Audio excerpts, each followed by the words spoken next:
dig in a little bit more. Leigh Caldwell, Washington Post Live anchor, co-author of the Early 202. Stephen Hayes, editor and CEO of The Dispatch. And Symone Sanders, former Kamala Harris senior advisor and host of Symone on MSNBC. Leigh, I want to start biggest picture of all this. To me, that 1 in 5 Americans believe, only 1 in 5 Americans believe people run for office for the greater good. That we are, look, as a journalist who's been here 30 years and can have some cynicism in him, it's like, yeah, they're probably right. But ouch. Yeah, that's bad. And let's stick to the politics, but also these talks on gun control legislation, or I won't even call it gun legislation because that's not really what it is, but these tinkering around the edges is probably going to play into that as well. There's been a major distrust of institutions over the last decade, at least, probably longer. It got worse during the Trump administration. People voted in 2020 against the former president, against Donald Trump, not necessarily for President Biden. And they're not seeing a lot of change in the pocketbook. They're not seeing a lot of change, good things happen for them. And so I think that there is just a lot of apathy out there, and we're seeing that in these elections. Look, I'm not somebody who wants who runs to when Hollywood celebrities make a point. But I got to play this other side for Matthew McConaughey today, because I actually think he didn't, whether he meant to speak to this point that we were making this morning and we made today, it certainly sounded like it's Steve and Symone. Take a listen. People in power have failed to act. So we're asking you, and I'm asking you, will you please ask yourselves, can both sides rise above? Can both sides see beyond the political problem at hand and admit that we have a life preservation problem on our hands? Because we got a chance right now to reach for and to grasp a higher ground above our political affiliations. A chance to make a choice that does more than protect your party. A chance to make a choice that protects our country now and for the next generation. It's hard to disagree with anything he said there, Symone. I can't disagree. And you know what? Matthew McConaughey is not some blazing liberal, right? You know, he describes himself as a centrist. Okay, and what that means, like a radical centrist there. Aggressive. He sometimes says aggressive centrist. Yeah. He is a gun owner. Matthew McConaughey was saying what I think a lot of people around the country are saying. Well, why can't the politicians do something? And I was having a conversation with another one of our colleagues earlier today, talking about the fact that, okay, it seems to me that incremental progress in Washington and Congress is going to happen when it comes to some type of legislation, as Leigh talked about. It's really hard to look at voters, look at the American people, look at parents who lost their kids in Uvalde, look at Mr. Whitfield Jr., who lost his mother in Buffalo, and tell them that this incremental progress is something you should be happy about. Everyone believes that we should be able to do something. And if not, why are these people in Congress in the first place? And I do think that they have a point. Yeah. Steve? Yeah, I mean, think back to 2006. It was the first of a long string of change elections. I mean, we have every change election between 2006 and 2020, now certainly 2020. We've only had one in that era that was not a change. One that was not, and it was 2012. Yeah. Every other one was a change election. And that just tells you the voters have had it. They are fed up. They can't stand anybody.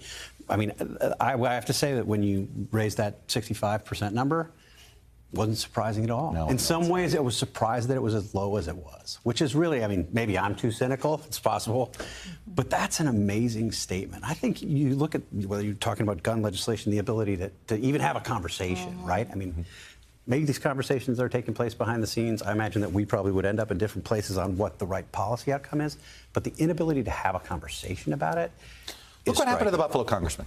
Yeah. Okay. It's crazy. He lost all the endorsements. He just wanted to have a conversation. You can't even raise something that's seen as a heterodox view in the current party structure. Let me tell you, this is why young people, though, are very disaffected with the political system as it currently is. It's not that they aren't participating. Young people are very engaged and involved at various levels, but they do not see politics as the vehicle through which they can make change. It's not a solution. It's not a solution for them. And we have to get to a place where young people believe in this system. And politicians aren't governing for solutions. They're governing, or they're campaigning on the base of the party on both sides. They're governing for survival. Steve and I were talking about this. It's sort of fused together. right? Yeah, no, it's an excellent point. And the bases of the party, when you go to the far right or the far left, they're not the ones who are actually doing anything. And that gets back to the apathy, why people aren't engaged, or these change elections. People, as you said, have had it, is because people aren't seeing anything that impacts them. There's chaos. It swings back and forth, and people are frustrated. Look, I want to get to another piece that makes people cynicism. You and I were talking about this earlier. David Valadao. Yeah. Okay?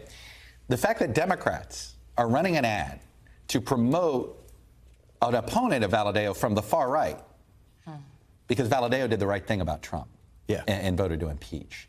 You were pretty impassioned about this. White hot rage about this. I mean, look, I'm actually sympathetic. I don't agree with Democrats on a lot of things. I'm very sympathetic to Democrats when they say the stuff about stolen elections, election integrity, that is the core of what we're doing as a country. It is integral to democracy, to the preservation of the republic, and it could be an existential issue.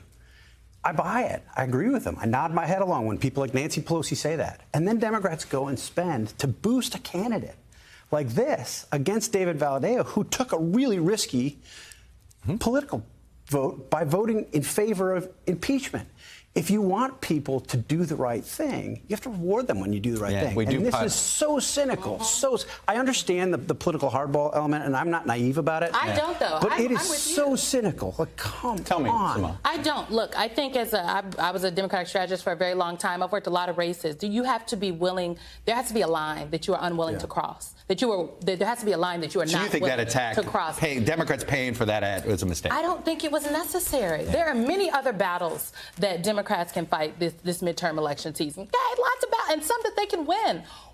If we say that we believe that we need two political parties in this country, if we say that we believe we need Republicans who are willing to stand up and do the right thing, then when Republicans do that, let's not target them and pick on them. Let them do the right thing in hopes that they'll come back the next time. I think that we're playing a very dangerous game, and this is why people don't believe in the system, because they're like, look at what these politicians are doing. Leigh, you spend more time in the Hill than all of us here. With your last job here and what you're doing now, do you see any impact? Are we getting the typical, well, I wish I could do more, but I can't, type of whisper conversations? Yeah, I mean, on guns or everything? On the whole thing, obviously guns being the latest of these issues. But January 6th is feels like in the same category in an odd way, you know? Yeah, yes and no. I think that people are so politically hardened. We're so close to an election.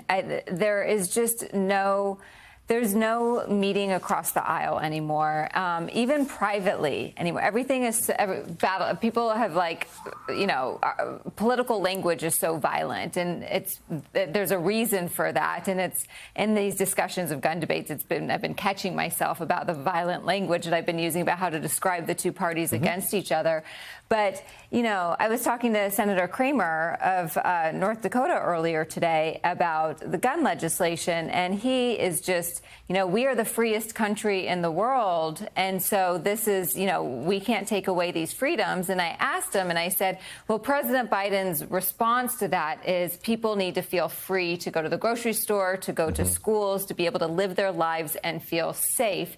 And he says, well, that he just completely disagreed. He said, we can't take away people's freedoms. That's the choice that we have to make. And so people are still really, really hardened on a lot of these issues. And that's why on this gun debate specifically, Senator Cornyn is leading this, but he is there to make sure that any sort of changes happen are very small, very incremental, very, very narrow. This is designed to get 25 Republican votes. This is designed, not 10. And what that does, when you have 25 Republican votes, that means that there's not going to be nothing is going to be sweeping. It's going to be, they're now saying we need to improve the current laws. Something better than nothing, though, in this case? For the United States Congress, yes, but this is just not on Congress. This is also on state legislatures and governors across the country. In the aftermath of Parkland in Florida, when Rick Scott was governor, a real Republican, legislation got passed that did something in a Republican state legislature. Will something be addictive? Something beget something? I think it's good to have some progress on any of this. And again, I think we probably would end up in different places on what the specifics are. But it's good to have some progress. It's good to have them talking at least. And if you look back on the big things that Congress has tried to do, whether it's comprehensive immigration reform, whether it's gun legislation, it's not working.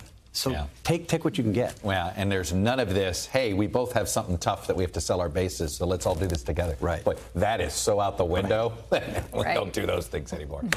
Symone, Stephen, Leanne, nice to see you. We miss you over here. Thank you. All right. Thanks for watching our YouTube channel. Follow today's top stories and breaking news by downloading the NBC News app.